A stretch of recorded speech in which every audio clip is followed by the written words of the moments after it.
saat dan kerja, tetap ku rasa tangannya. Tuhanlah yang membimbingku, tanganku dipegang teguh. Hatiku berserah penuh, tanganku dipegang teguh.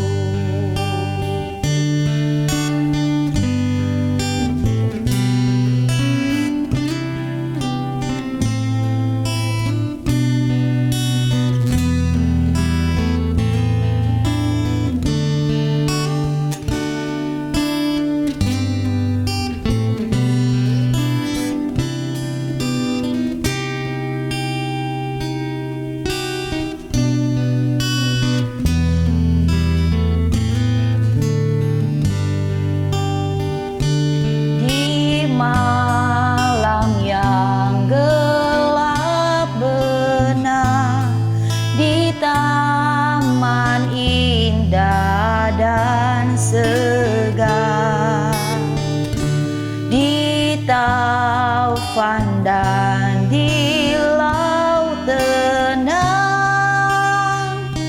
tetap tanganku dipegang. Tuhanlah yang membimbingku, tanganku dipegang teguh. Hatiku berserah penuh, tanganku dipegang teguh. Tuhanlah yang membimbingku, tanganku dipegang teguh.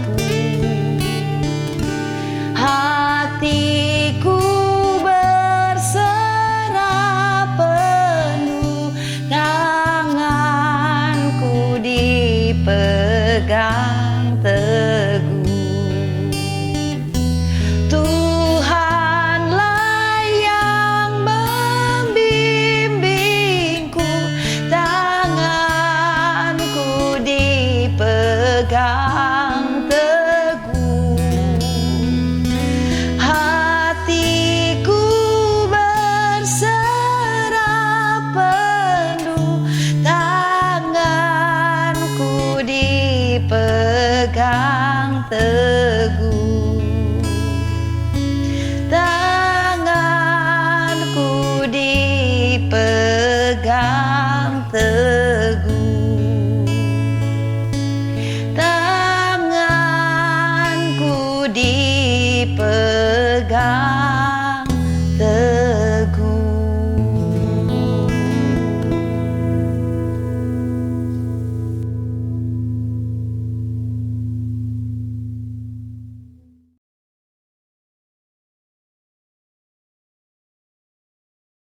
Shalom saudara sekalian, selamat hari Minggu, selamat berbakti dalam kebaktian online kita hari ini. Saat ini saya ingin membahas yang saya pertama daripada arti daripada mustahil. Nah, kita baca terlebih dahulu di dalam Markus 9 ayat 14, ketika Yesus, Petrus, Yakobus dan Yohanes kembali pada murid-murid lain, mereka melihat orang banyak menggerumuni murid-murid itu. Dan beberapa ahli Taurat sedang mempersoalkan sesuatu dengan mereka. Pada waktu orang banyak itu melihat Yesus, tercenganglah mereka semua dan bergegas menyambut Dia. Lalu Yesus bertanya kepada mereka, "Apa yang kamu persoalkan dengan mereka?" Kata seorang dari orang banyak itu, "Guru, anakku ini kubawa kepadamu karena ia kerasukan roh yang membisukan dia. Dan setiap kali roh itu menyerang dia, roh itu membantingkannya ke tanah, lalu mulutnya berbusa, giginya berkertakan dan tubuhnya menjadi kejang. Aku sudah meminta kepada murid-muridmu supaya mereka mengusir roh itu, tetapi mereka tidak dapat. Maka kata Yesus pada mereka, hai kamu angkatan yang tidak percaya, berapa lama lagi aku harus tinggal di antara kamu? Berapa lama lagi aku harus sabar terhadap kamu? Bawalah anak itu kemari. Lalu mereka membawanya kepadanya. Waktu roh itu melihat Yesus, anak itu segera digoncang-goncangnya. Dan anak itu terpelanting ke tanah dan terguling-guling, sedang mulutnya berbusa. Lalu Yesus bertanya kepada ayah anak itu, sudah berapa lama ia mengalami ini? Jawabnya, sejak masa kecilnya, dan seringkali roh itu menyeretnya ke dalam api ataupun ke dalam air untuk membinasakannya. Sebab itu jika engkau dapat berbuat sesuatu, tolonglah kami dan kasihanilah kami. Jawab Yesus, katamu jika engkau dapat. Tidak ada yang mustahil bagi orang yang percaya. Segera anak itu berteriak, aku percaya, tolonglah aku yang tidak percaya ini. Ketika Yesus melihat orang banyak makin datang berkerumun, ia menegur roh jahat itu dengan keras, katanya, hai kau roh yang menyebabkan orang menjadi bisu dan tuli, aku memerintahkan engkau, keluarlah daripada anak ini dan jangan memasukinya lagi. Lalu keluarlah roh itu sambil berteriak dan menggoncang-goncang anak itu dengan hebatnya. Anak itu kelihatannya seperti orang mati, sehingga banyak orang berkata, ia sudah mati. Tapi Yesus memegang tangan anak itu dan membangunkannya. Lalu ia bangkit sendiri. Ketika Yesus sudah di rumah, murid-muridnya sendirian dengan dia, bertanyalah mereka, mengapa kami tidak dapat mengusir roh itu? Jawab kepada mereka, jenis ini tidak dapat diusir kecuali dengan berdoa. Oke, hari ini firman Tuhan saya tekankan di sini, katamu jika engkau dapat, tidak ada yang mustahil bagi orang percaya. Di sini kisah mengenai murid-murid Tuhan mendoakan atau mencoba untuk mengusir roh jahat, yang ini penyakit ayan ya. Jadi supaya itu roh itu keluar, tetapi mereka tidak bisa mengeluarkannya. Nah, kenapa? Kemudian Tuhan katakan di akhirnya bahwa jenis ini, kalau ya di Matius itu katakan bahwa si doa dan puasa. Tetapi Tuhan sendiri nggak melakukan puasa, nggak melakukan doa gitu loh. Jadi ketika saat itu dia lakukan, dia langsung melakukan untuk mengusir atau mengeluarkan itu roh dari anak itu. Berarti bahwa di sini ada hal yang ada di dalam Kristus yang tidak dimiliki oleh saat itu, yang tidak dimiliki oleh murid-murid yang lain. Padahal saat sebelumnya murid-murid ini sudah diberikan kuasa untuk mengusir, untuk menyembuhkan orang. Ya, itu murid-muridnya sudah diberikan kuasa dan mereka pun sudah melakukannya. Maksudnya sudah berhasil gitu loh. Ada orang yang disembuhkan, ada orang yang diusir kuasa kegelapan, itu semuanya mereka sudah lakukan gitu loh. Jadi murid-murid sudah melakukan, tetapi sampai tahap ini mereka tidak bisa mengusir roh itu. Memang saya sudah pernah bahas khotbah ini kurang lebih mungkin awal tahun atau tahun lalu gitu ya. Tapi kita akan mengulang karena di sini firman Tuhan itu tujuannya untuk mengingatkan kita kembali gitu. Tetapi yang saya tekankan adalah tiada mustahil bagi orang yang percaya. Jadi membuat Tuhan yang melakukan itu bisa berhasil mengeluarkan roh itu karena dia percaya gitu. Ketika dia katakan itu, roh itu langsung tunduk dan keluar gitu loh. Nah, sedangkan kepada murid-muridnya dia mengatakan berapa lama lagi gitu loh. Hai kamu angkatan yang tidak percaya gitu. Berapa lama lagi aku harus tinggal di antara kamu? Berarti murid-muridnya Tuhan ini dianggap sama Tuhan tidak percaya gitu loh. Nah, apa buktinya ya? Buktinya tidak bisa keluar itu roh gitu. Nah, begini saudara, memang ada yang ketika kita mendoakan seseorang, ada memang dikuasai seseorang, tetapi dibutuhkan orang itu juga ngerti gitu loh. Kalau maksudnya untuk kasih pengertian. Sebab begini, yang namanya pelepasan, kalau orang itu sadar, orang itu masih punya masih punya nalar, maksudnya tidak maksudnya kesadaran lah ya. Nah, ketika kita mendoakan, seringkali tuh kok nggak bisa lepas. Kenapa? Karena dibutuhkan orang itu kesadarannya untuk dia mengeluarkan roh itu bersama-sama dengan orang yang doa, yang sebagai pendoa gitu. Jadi mesti kerjasama gitu loh. Tapi kalau ini roh ini, anak ini itu dikuasai secara total sama itu roh. Jadi tidak ada kesadaran sama sekali gitu loh. Tetapi yang namanya pelepasan itu, kalau ketika orang itu minta pelepasan karena ada roh di dalam dirinya, itu dibutuhkan kesadaran dari orang itu untuk dia mau melepaskan roh yang dalam dirinya.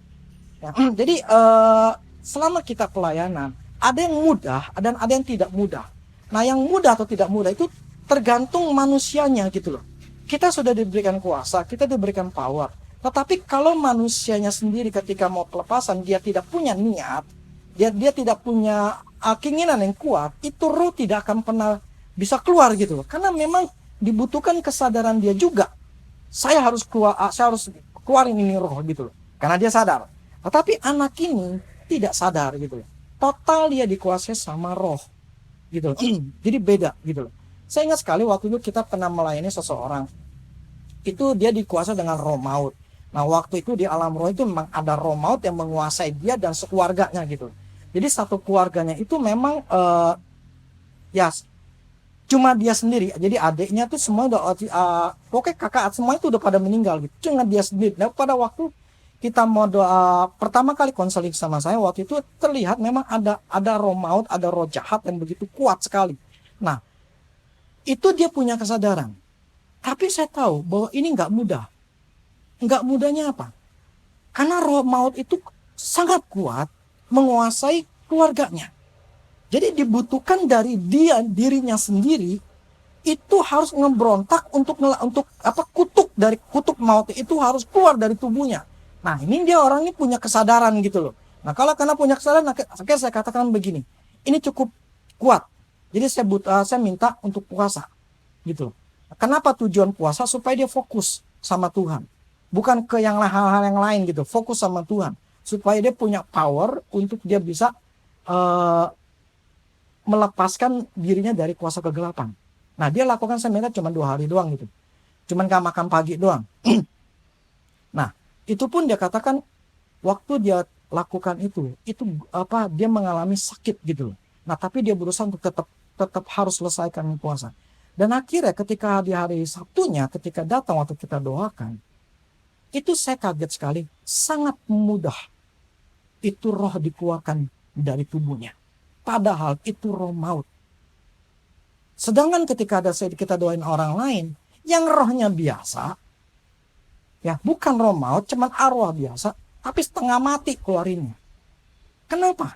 Bukan karena kita nggak punya kuasa, nggak punya power, tetapi manusianya, orangnya, niatnya, kemauannya untuk dia keluarin itu kecil, minim, atau dia tidak punya pengertian yang membuat dia seharusnya, wah ini roh jahat ada menguasai gua mesti keluarin ini. Nah, kalau dia nggak punya niat atau dia nggak punya pengertian, kita akan kesulitan untuk bisa mengeluarkan itu roh. Jadi mau nggak mau kita harus ngomongin sampai dia ngerti, baru bisa kita lepaskan gitu loh. Nah, jadi beda kasus gitu ya. Yang tadi saya katakan ada yang ibu-ibu ini ada roh maut ya, kenapa mudah? Karena memang dia punya keinginan yang kuat. Yang kedua, ini orang nggak ngerti gitu loh, dan orang tidak punya keinginan yang kuat. Akhirnya kita sulit gitu loh. Yang pertama itu mudah, hitungan menit selesai gitu loh, lepas gitu loh. Bahkan 1 menit 2 menit itu udah keluar itu roh. Tetapi kalau yang nggak ngerti, yang nggak punya kesadaran, itu bisa makan setengah jam, bisa makan 1 jam. Kenapa? Bukan karena kita nggak punya kuasa, tapi karena keinginan atau pengertian dari orang itu. Nah, ini kasusnya beda dengan Tuhan Yesus. Tuhan Yesus ini adalah roh itu menguasai full ke atas anak ini. Jadi anak ini tidak punya kesadaran. Nah, ketika murid-muridnya, waktu kan Tuhan Yesus nggak ada, murid-muridnya ini diminta doain sama bapaknya orang ini yang sakit ini, itu mereka tidak bisa ngeluarin. Kenapa? Apakah mereka tidak punya kuasa? Padahal saat itu Tuhan sudah berikan kuasa dan mereka sudah berhasil sebelumnya. Saudara, saya begini loh. Di sini tersirat bahwa ketika roh itu melihat Tuhan, itu roh itu membuat anak ini digoncang, jadi guling-gulingan, terpelanting ke tanah, terus mulutnya berbusa. Saudara bisa bayangkan ketika melihat orang seperti itu, kita akan menjadi syok, kita akan menjadi mata kita atau telinga kita melihat ngerangan dia, kita melihat busanya, kita melihat dia terpelanting, itu akan mempengaruhi jiwa kita. Demikian muridnya. Muridnya itu terpengaruh. Yang tadinya percaya, yang tadinya punya kuasa yang ada di dalam dirinya yang bisa membebaskan, tetapi karena matanya melihat kedahsyatan dari itu roh, akhirnya mereka menjadi tidak percaya. Kepercayaan mereka luntur. Ketidakpercayaannya naik.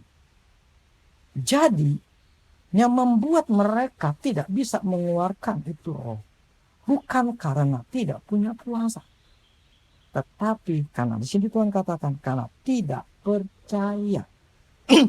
Jadi karena tidak percayalah mereka akhirnya tidak bisa mengeluarkannya. Jadi bukan karena tidak punya kuasa. Jadi saya percaya gini, di dalam seluruh tubuh Kristus, kita orang Kristen, firman katakan kamu sudah diberikan kuasa. Berarti apa? Di dalam nama Yesus setiap lutut akan bertut. Kuasa kegelapan pasti kalah. Semuanya pokok orang Kristen sudah diberikan kuasa seperti itu. Tetapi kenapa kok kuasa itu tidak bisa ngalir? Karena ada ketidakpercayaan di dalam diri orang Kristen yang membuat kuasa itu tidak mengalir. Kuasa itu tidak mengalir. Tidak ada perubahan dalam hidup kita. Semua itu terjadi karena ketidakpercayaanlah yang lebih kuat dibandingkan kepercayaan. Inilah problem kita. Kita berdoa puasa sekalipun, kalau ketidakpercayaan itu tidak diturunkan atau dihilangkan, maka tidak akan ada perubahan atau kuasa yang bekerja. Jadi kebanyakan kita orang Kristen seperti saya dulu, fokusnya apa? Kuasa, minta kuasa, dan minta, dan minta, dan minta. Tapi kita tidak melihat ketidakpercayaan itu di dalam diri kita yang harus dibuang. Ketidakpercayaan dan kepercayaan itu ada di dalam diri kita. Satu sisi kita percaya, satu sisi juga kita punya ketidakpercayaan. Nah, contoh gini, yang bapak anak ini, ketika dia katakan, kalau engkau dapat berbuat sesuatu, tolonglah kami. Kemudian Tuhan katakan, jika engkau dapat, tidak ada yang mustahil bagi orang percaya. Kemudian orang tua ini teriak, aku percaya, tolonglah aku yang tidak percaya. Jadi dia ngomong, aku percaya, tetapi aku juga tidak percaya. Ini pembuktian bahwa kita manusia, ada unsur ketidakpercayaan dan ada unsur kepercayaan yang bisa terjadi bersamaan. Saling bertentangan satu sama lain. Yang satu percaya, yang satu tidak percaya. Jadi saling bertentangan di dalam diri kita. Akhirnya apa? Ketika saling tarik menarik, siapa yang menang? Tidak ada yang menang. Akhirnya apa? Tidak ada perubahan. Tidak terjadi apa-apa. Kenapa? Nah, karena ini netral. Jadi ketidakpercayaan menarik yang percaya. Akhirnya ya tidak terjadi apa-apa. Itu problemnya kita. Sehingga murid-muridnya Tuhan melihat itu adalah sesuatu yang mustahil, sesuatu yang sulit. Nah, kesulitan inilah yang membuat mereka tidak bisa mengalirkan kuasa Tuhan. Itulah sehingga tidak terjadi perubahan atas anak ini. Nah, ketika Tuhan datang, Tuhan mempunyai kepercayaan, walaupun dia melihat secara manusia, tetapi dia percaya bahwa dia punya kuasa. Sehingga sekali dia ngomong, terjadilah yang namanya kelepasan terhadap anak itu. Jadi bukan masalah kuasa, tetapi masalah ketidakpercayaan. Nah, kenapa Tuhan katakan jenis ini dengan doa dan puasa? Doa dan puasa tujuannya bukan kita menyakiti diri kita sendiri, bukan supaya kita punya kuasa yang lebih, bukan. Tetapi doa puasa itu tujuannya supaya apa? Supaya kita fokus sama Tuhan untuk menghilangkan ketidakpercayaan, dan kepercayaan kita itu menjadi tinggi. Semakin tinggi, semakin percaya. Nah, ketidakpercayaan itu semakin hilang. Nah, akhirnya ketika kita doa puasa, kita keluar sebagai orang yang percaya. Bukan sebagai orang yang punya kuasa. Nah, ini yang seringkali banyak kita berpikir doa puasa itu supaya bisa merubah. Supaya saya punya kuasa, kemudian saya doa supaya bisa bebas, bisa dapat jawaban. Bukan itu. Tujuan utamanya adalah kita ini punya kepercayaan yang jauh lebih tinggi dan ketidakpercayaan yang menghilang. Amin, saudara. Itu maksudnya. Nah, Tuhan nggak butuh doa. Dia nggak berdoa dulu, dia nggak berpuasa dulu. Sehingga ketika ada satu kasus, kepercayaannya itu sudah bulat. Akhirnya dia bisa bereskan. Nangkap saudara ya. Jadi ketika kita sama seperti ini. Ketika kita melayani orang, kita pelayanan. Saya di rumah, saya nggak melakukan misal kita peperangan. Ya. Saya doa puasa dulu, karena ini Sabtu atau Minggu nih ada mau perang. Saya nggak perlu saya lakukan seperti itu. Dan kita tidak lakukan di Mahanaim gitu. Kenapa? Karena kita sudah percaya ada kuasa di dalam diri kita. Dan setan pasti dikalahkan, titik, selesai. Jadi tidak ada keraguan di dalam diri yang supaya diangkat-angkat dulu gitu. Sehingga waktu kita pelayanan, kita nggak ada istilahnya mesti nyanyi-nyanyi dulu, mesti penyembahan dulu, supaya kita supaya ada supaya aura surgawi turun dulu, supaya kuasa Tuhan turun dulu. Enggak perlu. Bukan kita sombong, cuma kita sudah yakin bahwa ada kuasa di dalam diri kita. Jadi kita datang, ya kita pasti menang gitu loh. Jadi nggak perlu namanya penyembahan segala macam. Kenapa? Karena beda. Kalau mau penyembahan yang di rumah gitu loh. Kalau mau penyembahan, ya udah itu satu kehidupan sehari-hari, bukan sesuatu yang incidental gitu loh. Nah, jadi setiap kita pelayanan seringkali ada, Pak, kita penyembahan dulu Kak? Enggak perlu. Nah, kalau penyembahan kita mau hancurin setan, mau setannya ada di mana dalam rumah itu, ya kita tinggal datang ngelihat di ruangan mana yang ada kuasa kegelapannya, tinggal kita hancurin, selesai gitu loh. Lah kalau kita penyembahan dulu segala macam, ya udah kabur loh itu roh. Nah, kita nggak ngelakuin itu karena kita sudah percaya ada kuasa di dalam diri kita. Nah, oke, itu saya pembahasan itu. Cuma saya akan bahas lebih detail dalam masalah tidak ada yang mustahil bagi orang percaya. Begini saudara, murid-muridnya melihat sesuatu yang kelihatan itu sulit. Akibat apa? Mata mereka melihat. Mata itu kan jendela dunia. Maksudnya dengan mata kita melihat segala sesuatu. Telinga kita bisa dengar. Jadi ketika murid-murid Tuhan melihat, itu mempengaruhi jiwanya, mempengaruhi pikirannya.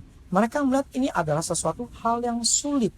Karena anak itu ya guling-gulingan, terus ya pokoknya kelihatan itu sangat wah gitu loh.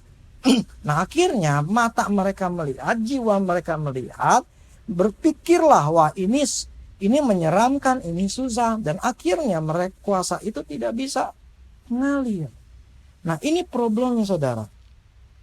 Arti kata daripada yang namanya mustahil itu artinya tidak bisa terjadi. Jadi arti kata mustahil tidak bisa terjadi. Mustahil nggak bisa terjadi. Nah, itu arti kata mustahil. Kenapa mustahil? Pertama gini alasannya. Karena bertentangan dengan kondisi yang ada. Karena bertentangan dengan kondisi yang ada. Contohnya misalnya air itu ngalir dari atas ke bawah. Ya kan? Mustahil air itu naik ke atas. Dulu manusia mikir mustahil. Air pasti ngalir dari atas ke bawah. Mana bisa naik ke atas? Nggak bisa. Jadi zaman dulu akan berpikir itu mustahil, nggak mungkin gitu loh. Tapi kenyataan fakta sekarang, air bisa ngalir ke atas dengan cara apa? Pakai pompa air. Simpel kan? Jadi karena kondisi yang ada, kita akan berpikir ini mustahil. Yang kedua, itu bisa karena di luar kemampuan. Saya nggak punya kemampuan. Saya nggak punya uang. Saya nggak punya kerjaan. Source-nya itu nggak ada. Source apa? Sumbernya tuh nggak ada. Rasanya mustahil untuk bisa memperolehnya. Karena memang di luar kemampuan. Nggak ada sumber atau kekuatan atau ya kemampuan yang membuat bisa melakukannya.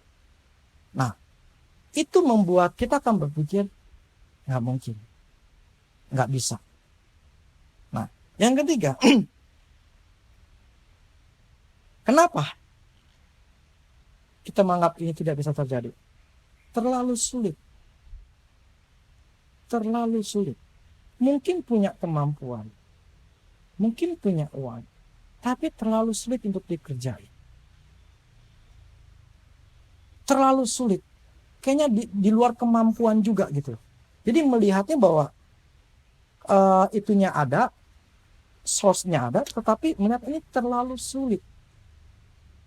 Ya, contohnya gini, apa mungkin ada manusia bisa ke Mount Everest? Ternyata faktanya ada. Itu adalah itu gunung yang tersulit untuk bisa ke sana. Tapi faktanya ada orang-orang juga yang bisa mencapai ke sana. Dan untuk bisa mencapai sana, orang itu bukan orang biasa. Maksudnya nggak olahraga, nggak mempersiapkan, dia ya udah naik-naik aja. Orang yang tanpa persiapan mati di sana. Karena ada perbedaan suhu, perbedaan tekanan udara, bla bla segala macam, itu nggak mudah. Nah, kita akan melihat kalau itu terlalu sulit, kita akan bilang ini nggak mungkin, nggak bisa. Nah, jadi arti kata mustahil itu artinya nggak bisa terjadi. Kenapa? Karena pertama bertentangan dengan kondisi yang ada, kedua itu di luar kemampuan, yang ketiga terlalu sulit, jadi nggak mungkin bisa terjadi. Nah, kenapa itu bisa tidak bisa terjadi? Karena semua gini loh, kenapa kita memutuskan atau berpikir bahwa itu nggak mungkin? Karena kita mengambil kesimpulan dengan apa yang kita lihat. Kita mengambil kesimpulan dengan apa yang ada di dalam diri kita. Kita mengambil kesimpulan dengan apa yang kita punyai atau yang tidak kita punyai. Nah, itu akan menjadi satu keputusan atau satu kesimpulan. Rasanya nggak bisa. Nah, akibatnya ya, kita memutuskan bahwa itu semuanya mustahil. Karena dilihat apa yang kita lihat dan dengan kemampuan kita lihat itu tidak mustahil. Itu mustahil. Jadi apa yang kita lihat, apa yang kita dengar, apa yang kita rasakan, itu akan membuat kita akan berpikir itu adalah hal yang mustahil. Nah, terus kenapa Tuhan katakan tidak mustahil bagi orang percaya? Begini saudara, memang di dalam dunia ini kita ini akan hidup dengan berbagai macam tantangan, dengan berbagai macam masalah yang mau tidak mau kita harus hadapi. Nah, itu dibutuhkan dari kita itu daya tahan. mau untuk menyelesaikan itu masalah. Saudara, apakah mustahil Mahanaim itu punya gereja sendiri? Mustahil. Tahun 2003 kita mulai dari nol dan tidak ada yang orang kaya. Kita nyewa ruko aja itu nyicil. Tiap tahun kita harus bayar uang kontrakannya. Kita harus saruan dulu, kita harus sama-sama yuk kita berapa duit untuk kita bisa bayar uang uang kontrakannya selama 7 tahun. Kita harus bayar uang kontrakan. Apakah itu mustahil kita punya? Ya, mustahil. Mustahil banget kita bisa mempunyai yang namanya gereja sendiri. Karena saya melihat begini, saya mendengar banyak orang yang sudah bergereja, yang hamba Tuhan yang sudah punya banyak, sudah bertahun-tahun mendirikan gereja, itu tidak punya ibadah yang tetap, tempat ibadah yang tetap. Mereka tidak punya ruko atau tempat yang memang mereka sudah beli. Mereka sudah belasan tahun gitu loh. Memang saat itu saya tidak pernah memikirkan untuk punya. Karena saya berpikir ya ngapain pikirin gitu loh. Ngapain pikirin karena memang nggak punya. Ya saya kan tahu diri gitu loh. Bahwa memang saya nggak punya kemampuan. Gitu. Jadi ngapain saya pikirin gitu. Toh ini rumah Tuhan gitu loh. Jadi akhirnya ya dengan berlalunya waktu. Akhirnya kita mendapatkan itu ruko. Buat untuk kita kebaktian gitu loh. Jadi sesuatu yang kita bisa miliki gitu loh. Jadi cuma hanya 7 tahun kita ngontrak, di 2010 akhirnya kita bisa membeli itu ruko dan kita bisa renovasi. Renovasinya pun tanpa minta bantuan sama orang, maksud secara langsung. Dan itu semua kelihatannya mustahil, tetapi itu terjadi gitu. Sesuatu yang tidak pernah saya pikirkan, kalau firman mengatakan apa yang tidak pernah kita pikirkan dan doakan, itu semua telah disediakan oleh Tuhan. Jadi sebetulnya Tuhan sudah menyediakan, tetapi otak kita seharusnya jangan berpikir ini sulit, ini nggak bisa, ini nggak mampu gitu. Itu yang akan membatasi kerja Tuhan. Yang penting kita adalah percaya saja apa yang Tuhan ingin kita suruh lakukan, kita lakuin udah selesai. Jadi kemustahilan karena kita memandang itu sesuatu yang sulit. Memang di depan mata kita ini susah, sulit. Tapi jangan sampai kita menjadi orang-orang yang putus asa. Ya sudahlah. Gini saudara, ini kan saya tinggal di rumah baru. Ternyata ada kasus di rumah saya itu kloset duduknya mampet. Ternyata ketika ini kan mampet, kita coba pakai ditembak dengan ada kita punya di sini ada tangki air, jadi mobil tangki air untuk kita dorong dengan kekuatan mesinnya gitu loh. Nah, kita sudah 2 kali. Pertama ini kan di lantai 2 ya, jadi saya udah buka klosetnya, kita tembak dari atas, ternyata nggak bisa juga berbalik arah. Kemudian di lantai 1-nya kita buka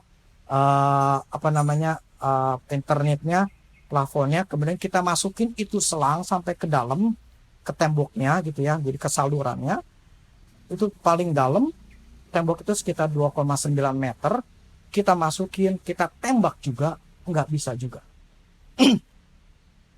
Dan waktu saya melihat di plafon itu dengan jaringan pipa-pipanya, saya udah ngelihat gitu, saya udah pusing.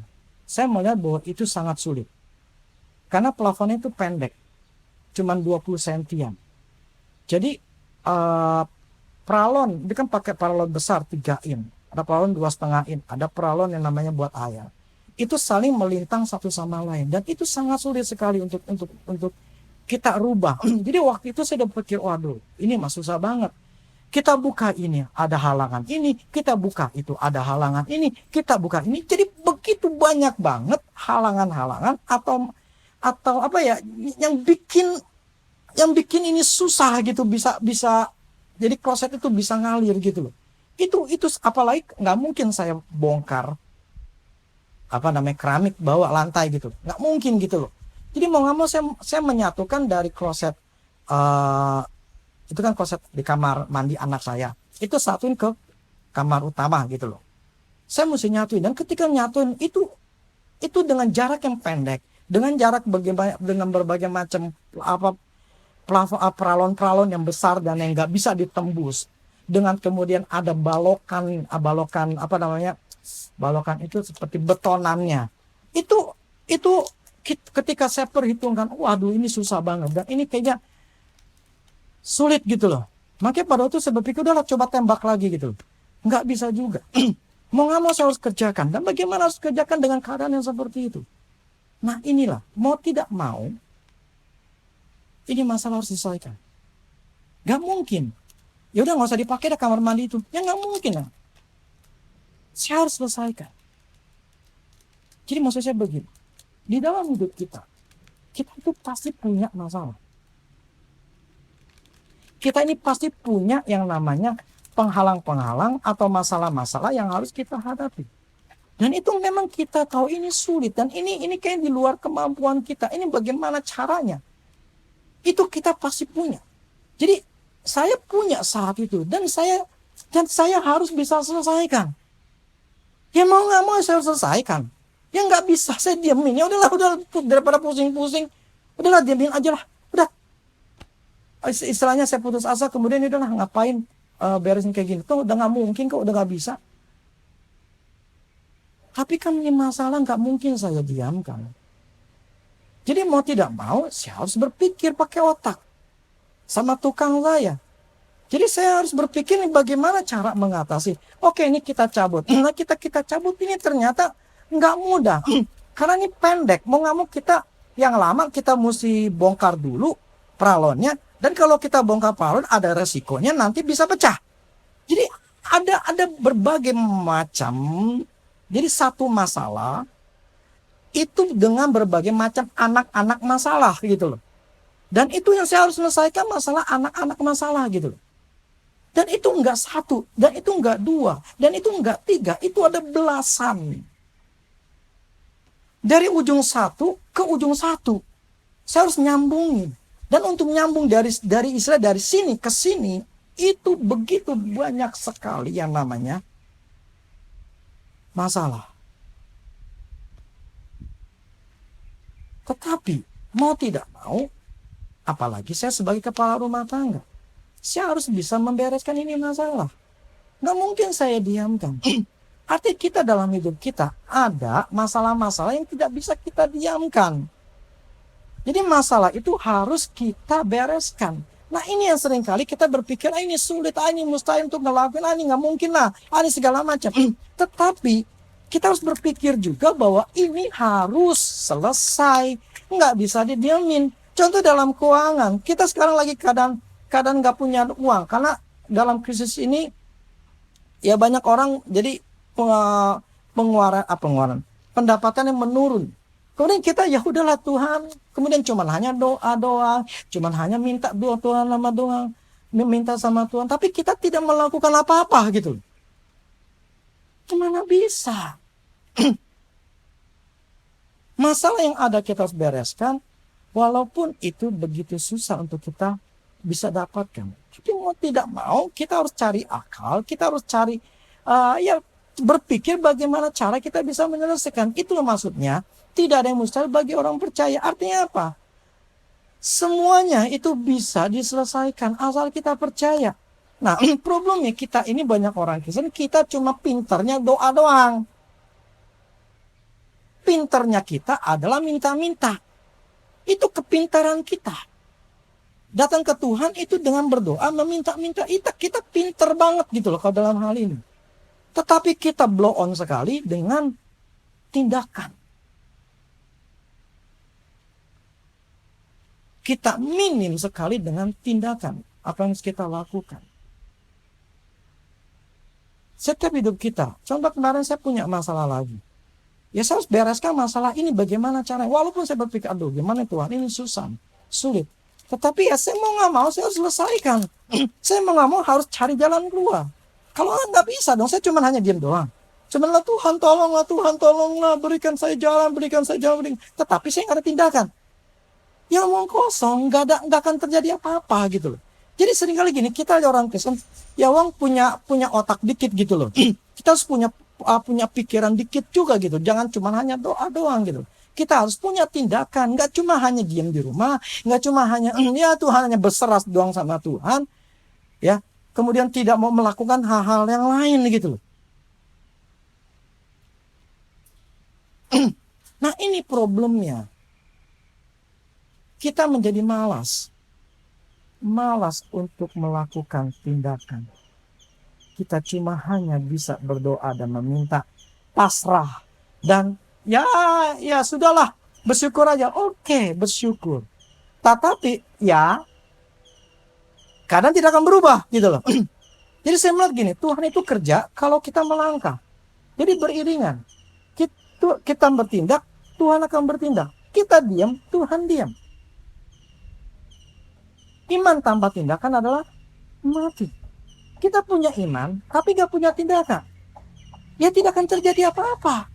Ya nol gitu loh. Apalagi kita punya ketidakpercayaan karena kita melihat ini susah.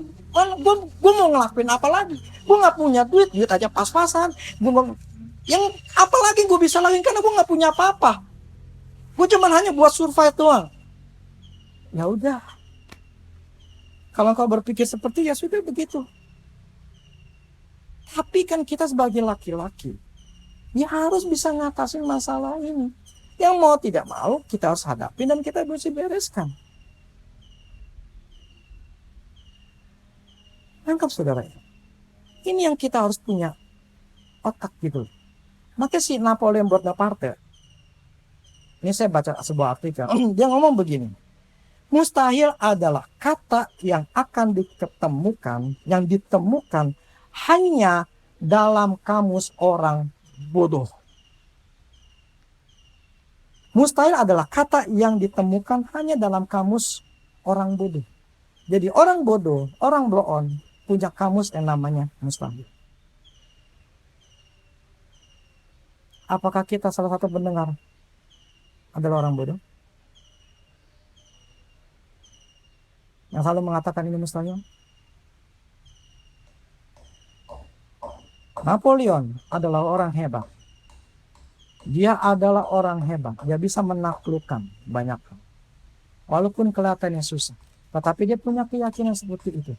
Dan dia bisa menjadi berhasil. Jadi di dalam hidup kita, semua itu tergantung kita. Bukan tergantung Tuhan. Kita bertindak, Tuhan akan bertindak. Kita diam, Tuhan akan diam. Jadi kita memutuskan Tuhan mau bertindak atau tidak bertindak gitu. Kita yang putuskan, bukannya Tuhan. Jadi kita yang harus mencari tahu apa yang harus kita lakukan. Stoplah untuk kita minta-minta sama Tuhan. Stoplah untuk minta hikmah. Stoplah untuk apa ya? Untuk berdoa-doa supaya memohon sama Tuhan. Udah stop. Sekarang tindakan kita apa? Melangkah. Melangkahlah. Ngelangkah. Bertindak sesuatu. Ketika kita bertindak, Tuhan pasti berikan hikmah. Jadi saya ngomong kepada diri saya sendiri. Ini mesti selesai. Ini masalah gue mesti selesai. Jadi saya ngomong, udah lu cukup, gak usah minta-minta lah. Sekarang lu tahu apa yang harus lu lakukan. Sekarang lu harus bertindak. Jadi saya ngomong kepada diri saya sendiri, udah lu gak perlu minta-minta lah. Pusing-pusingin dalam arti memohon-mohon, tapi lu gak punya tindakan. Sekarang adalah tindakan real yang harus dipunya. Karena ketika saya bertindak, Tuhan pasti kasih hikmat. Gitu. Ketika saya bertindak, Tuhan akan menunjukkan jalan yang saya harus tuju. Dan itu akhirnya bisa. Jadi walaupun saat itu masalah peralahan saya. Saudara, saya selesaikan itu total, itu 3,5 hari. Bukan hitungan jam. Bukan hitungan 1 hari. Tapi 3,5 hari. Itu sebuah persoalan yang kelihatannya begitu cuman hanya plafon, main plafon doang aja. Itu gampang diselesaikan. Tidak. Itu susah. 3,5 hari saya baru selesai total. Bisa bayangkan betapa susahnya. Kenapa? Satu masalah saya selesaikan. Ada masalah kedua, yang tadi saya bilang anak masalah. Anak masalah satu udah selesai, ada lagi anak masalah yang kedua. Anak kedua selesai, ada lagi anak masalah. Jadi begitu beruntutan yang saya harus berdasarkan satu per satu. Jadi ini ketika saya mengalami ini menjadi sebuah sebuah pelajaran buat saya sendiri gitu loh. Bahwa di dalam hidup saya itu pasti akan ada satu masalah. Dan satu masalah ini pasti akan ada anak-anak masalah yang saya harus bisa selesaikan. Jadi masalah di atas satu saya beresin, tes 1, 2, yang 2, 3, 4 beres sampai tes. Yang atas hilang. Artinya apa? Masalah itu total hilang sama sekali, tidak ada lagi di dalam hidup saya. Dan itulah yang dibutuhkan daripada saya adalah daya juang yang harus berpikir mengatasi setiap anak masalah yang ada yang harus saya bereskan. Itu bagiannya saya. Tuhan akan memberikan saya ketika saya menyelesaikan satu, ketika saya melangkah, Tuhan akan kasih saya hikmah. Ketika satu sudah selesai, dia akan berikan saya kepada lagi untuk yang kedua. Itu anak masalah yang kedua. Saya harus bisa selesaikan, berarti Tuhan akan kasih hikmah. Jadi ketika yang satu selesai, saya bilang Tuhan kasih hikmat lagi. Nah ketika saya melangkah, hikmat kedua turun gitu loh. Nah setelah hikmat kedua keturun, akhirnya ketiga, sebagianlah seterusnya. Pada waktu itu ada belasan masalah perawan, anak-anak masalah yang saya harus bereskan. Makanya total yang saya butuhkan itu 3,5 hari. Itu bukan hal yang gampang untuk bisa selesaikan itu masalah. Jadi dalam hidup kita mungkin ada yang begitu mudah kita harus selesaikan, tapi ada yang mungkin makan berminggu-minggu, mungkin makan berbulan-bulan. Tetapi minimal ada tindakan yang harus kita lakukan. Jadi tidak ada yang mustahil bagi orang percaya. Itu yang Tuhan ingin katakan kepada kita. Tidak ada yang mustahil bagi orang percaya kalau kita bisa melangkah pelan-pelan, atasi setiap masalah, atasi setelah masalah, atasi setelah masalah, atasi setelah masalah, pasti selesai semuanya. Jadi jangan kita cuma hanya berdiam diri di rumah, berdiam diri saja, atau tidak melakukan tindakan ya cuman ngabisin waktu gitu ya. Akhirnya tidak melakukan sesuatu yang berguna atau menghasilkan, atau tindakan-tindakan yang udahlah gue udah cukup lah segini, ternyata nggak bisa lagi. Kita jadi kita menganggap ini susah, sulit, tidak akan terjadi. Akhirnya apa? Ya tidak akan ada perubahan di dalam hidup kita. Nah ya saudara, perubahan ini terjadi ketika kita menjadi percaya yang ditunjukkan dengan tindakan. Tanpa tindakan, tidak akan terjadi apa-apa. Ya, ingat. Maksud saya begini. Contohnya aja, perempuan 12 mendaran. Apakah dia minta sama Tuhan Yesus? Apakah dia minta didoakan? Apakah dia ketemu sama Tuhan Yesus dalam arti, Tuhan tolong tumpangin tangan saya, doain saya? Apakah dia begitu lakukan seperti itu? Dia minta didoakan? Tidak, saudara. Dia tidak minta didoakan. Ya. Dia tidak minta sama Tuhan, tetapi dia sembuh. Kenapa bisa itu terjadi? Kan kita diajarkan bagaimana cara meminta. Bagaimana cara menggedor pintu surga supaya terbuka. Nah, seringkali kita diajarkan seperti itu. Tetapi berbeda dengan perempuan pendaran 12 tahun pendaran itu. Dia tidak meminta-minta sama Tuhan. Kenapa itu bisa terjadi dan bisa disembuhan? Itu terjadi karena apa? Hatinya percaya. Hatinya percaya, di rumah dikatakan, asal aku pegang, gue pasti sembuh. Artinya apa? Dia percaya, dan ketika kepercayaan itu, dia bertindak. Anggap saudara, dia melangkah. Dan ketika melangkah, dia pegang Tuhan, kuasa langsung turun. Artinya apa? Tidak dibutuhkan minta-minta. Yang dibutuhkan dari kita adalah percaya. Amin. Amin saudara. Yang dibutuhkan daripada kita, bagaimana kita berdoanya begitu kusyuknya di hadapan Tuhan. Bukan. Bagaimana pintarnya kita berdoa dan meminta kepada Tuhan dengan kata-kata yang luar biasa. yang manis dengan kata-kata ayat yang ayat Alkitab gitu loh, untuk kita bisa mempesonakan Tuhan. Tidak dibutuhkan itu. Tuhan tidak butuh itu, saudara. Tapi Tuhan butuh yang namanya percaya. Dia butuh ada hati yang percaya, yang dia lihat ada tindakannya. Orang itu bertindak, melangkah, kuasa itu sudah ada. Ketika dia melangkah, pasti dapat. Jadi Tuhan ingin katakan bahwa kita, udah lu gak usah bawel-bawel lah, minta-minta gitu loh. Lu gak usah teriak-teriakan lah setiap hari. Yang aku butuhkan adalah tindakanmu, yang dibutuhkan adalah imanmu, yang dibutuhkan adalah kepercayaanmu. Itu yang aku butuhkan, bukan permintaan-mintanya. Udah lu lakuin apa yang harus kau lakukan, udah selesai gitu loh. Aku akan memberkatimu, aku akan membukakan jalan bagimu. Jadi bukan minta-minta. Amin, saudara. Ini yang harus kita pikirkan, yang harus kita kita rubah pola pikir kita, bahwa yang dibutuhkan oleh Tuhan adalah saat ini adalah percaya dengan tindakan. Amin. Ini. Jadi ya ini yang semuanya saya berdasarkan firman Tuhan ya.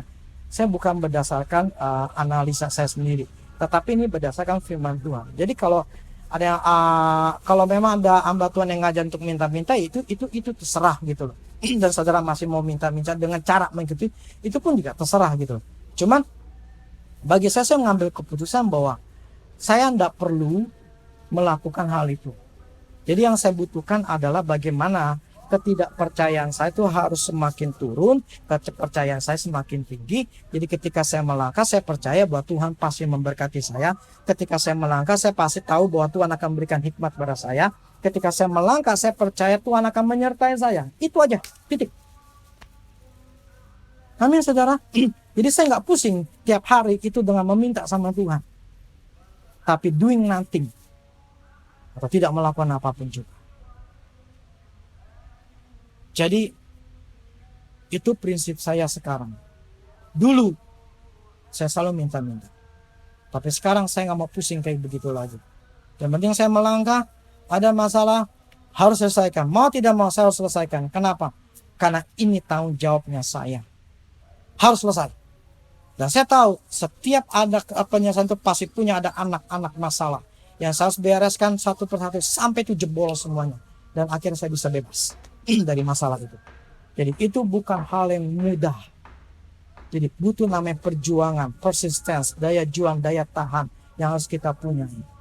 Jadi sekarang pun kita masih punya masalah. Saya pun punya masalah. Saat ini saya sedang menghadapi masalah. Jadi saya harus, ini firman Tuhan itu bukan untuk cuma saya lagi khotbah, tetapi ini untuk diri saya sendiri. Jadi ketika saya ngomong ketika saya lagi mempersiapkan ini, itu pun saya sedang bicara untuk masalah saya. Jadi saya pun sedang membicarakan masalah saya yang saya harus, untuk diri saya sendiri, saya harus bisa mempunyai atau melakukan firman ini. Bahwa tidak ada yang mustahil bagi orang percaya. Tidak ada yang sulit bagi orang percaya. Jadi saya percaya bahwa Tuhan pasti memampukan kepada kita untuk bisa melewati itu semua. Amin, saudara-saudara sekalian. Demikianlah firman Tuhan pada hari ini, saudara-saudara sekalian. Biar kita bisa mulai melangkah dengan melakukan apa yang sudah diajarkan. Dan saudara sekalian, firman itu memberikan kehidupan, memberikan jalan, memberikan membukakan pikiran kita supaya kita menjadi terbuka gitu. Jadi saya sih berharap kita semua, apalagi yang maha naik, kalian jemaat di mana, punyalah hati yang mau belajar untuk mendengarkan firman Tuhan. Ketika ada kebaktian seperti ini di hari Minggu 10:30, biar kita punya waktu, memang kita sisihkan, kita berikan waktu untuk mendengarkan ini. Hal-hal yang lain, urusan yang lain, cobalah untuk kita mengutamakan Tuhan. Karena firman katakan, carilah kerajaan Allah terlebih dahulu, maka semua akan ditambahkan padamu. Kalau engkau lebih mementingkan pekerjaan atau hal yang lain, engkau salah gitu loh. Tapi biar kita harus mementingkan 10:30 ini datang untuk mendengarkan firman Tuhan, bukan ngelakuin hal-hal yang lain. Kenapa? Kalau kita butuh firman Tuhan, Gini saudara, firman Tuhan itu adalah kehidupan, artinya memberikan perubahan. Tanpa firman kita tidak akan pernah bisa bebas, lepas dan bahagia, nggak bisa. Ya, ingat, tanpa firman tidak akan saudara bahagia. Tidak akan pernah. Yang membuat kita bahagia, yang membuat kita berhasil itu karena firman Tuhan. Benar saudara. Saya kemarin beberapa minggu lalu saya bicara bagaimana memperoleh kebahagiaan. Saya kasih tahu bagaimana 5 aspek kebahagiaan yang saya alami. Dan itu semua karena firman Tuhan. Jadi saya bingung kalau orang lebih mementingkan yang lain tapi nggak mementingkan firman Tuhan. Apakah dia lebih hebat dari firman Tuhan? Apakah dia lebih gak butuh firman Tuhan? Dan akhirnya apa? Hidupnya tidak akan pernah bisa berubah.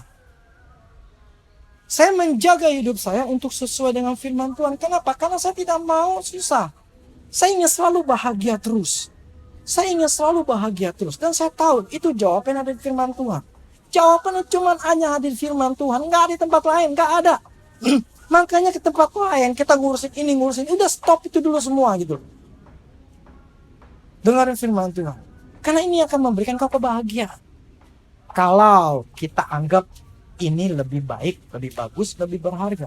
Kalau ternyata kerjaan atau kerjaan yang lain itu lebih bagus, lebih berharga, ya itu terserah kita masing-masing dan kita yang memutuskan. Saya lebih bahagia ke sana, saya lebih suka ke sana. Ya sudah, itu keputusan kita masing-masing. Tetapi jangan komplain sama Tuhan. Tuhan, kok hidup saya kayak begini ya? Kok hidup saya nggak berubah ya Tuhan? Kok hidup saya kenapa nggak ada jalan keluar ya? Loh, tunggu dulu.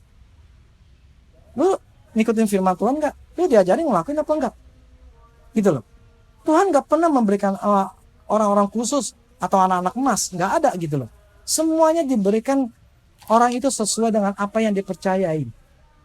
Kalau dia percaya sama firman, ya sudah, dia akan mengalami kehidupan yang baik. Tapi kalau dia lebih percaya ke yang lain, ya sudah, dia orang itu memutuskannya.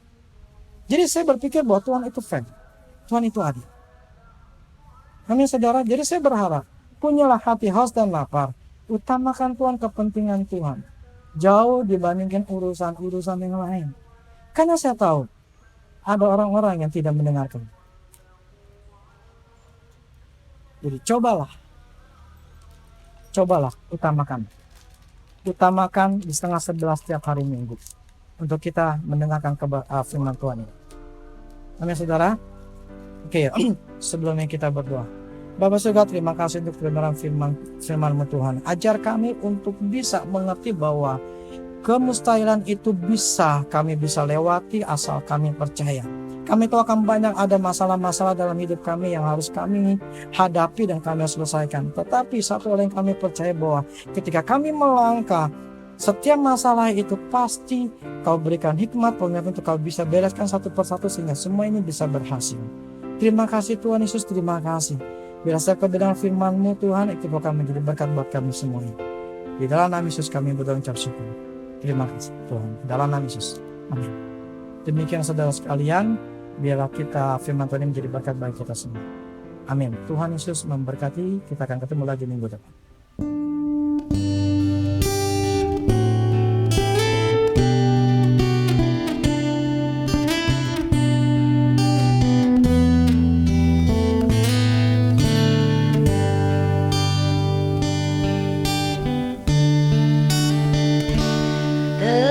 Tenanglah kini hatiku, Tuhan memimpin langkahku. Di tiap saat dan kerja, tetap ku rasa tangannya. Tuhanlah yang membimbingku, tanganku dipegang teguh. Hatiku berserah penuh, tanganku dipegang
dipegang teguh. Tuhanlah yang membimbingku, tanganku dipegang teguh. Hatiku berserah penuh, tanganku dipegang teguh. Tuhanlah yang membimbingku, tanganku dipegang teguh. Hatiku berserah penuh, tanganku dipegang teguh. Tanganku dipegang teguh. Tanganku dipegang